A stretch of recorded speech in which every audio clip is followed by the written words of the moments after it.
Well, today the Austin City Council and Austin energy leaders are working on updating the city's climate plan for the next decade. The city has committed to being completely carbon-free by 2035, but some activists say it won't happen under the current plan. Austin Energy's current climate plan was adopted in 2020, but city staff have worked to update it in response to major winter storms. KVUE's Malia Masamoto is live at Austin City Hall with more on what they're discussing. Malia. Ashley, there were dozens of activists that showed out to talk to the council today and share their thoughts. They're worried about these natural gas peaker units that are mentioned in Austin Energy's climate plan. They think instead of using gas to power these units, the city should consider more environmentally friendly options like battery and solar instead. Oh, bring back my planet to me.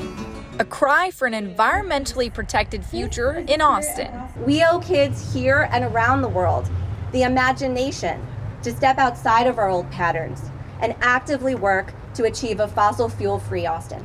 The city of Austin had a climate plan for the next decade, but after the last few winter storms and record high demand for energy in the summer, they had to go back to the drawing board. The goal of being carbon-free by 2035 still remains, but with some adjustments. We need to make sure that they have reliable, affordable, and clean power. And it takes it's the right amount of balance to make sure we do that. Lisa Martin, Austin Energy's chief operative officer, said Austin Energy is already 70% carbon free.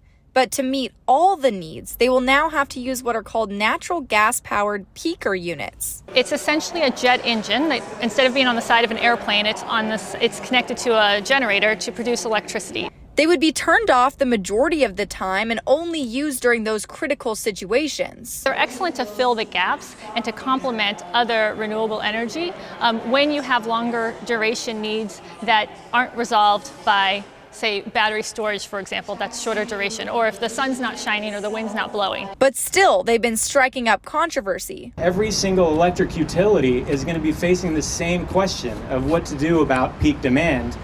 And in aggregate, if we satisfy this peak demand issue with the same old solution, it's going to be absolutely catastrophic. Officials with Austin Energy say these peaker units are not the forever solution, but it's still going to be a fight as some environmental activists believe there's a way for the city to be 100% carbon-free right now.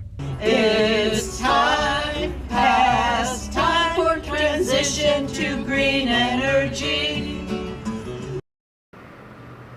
Now, after this meeting today, Austin's Electrical Utilities Commission will vote on the plan on December 2nd. Then the Austin City Council will have another work session to talk about it on the 10th, and they will make their final vote on December 12th.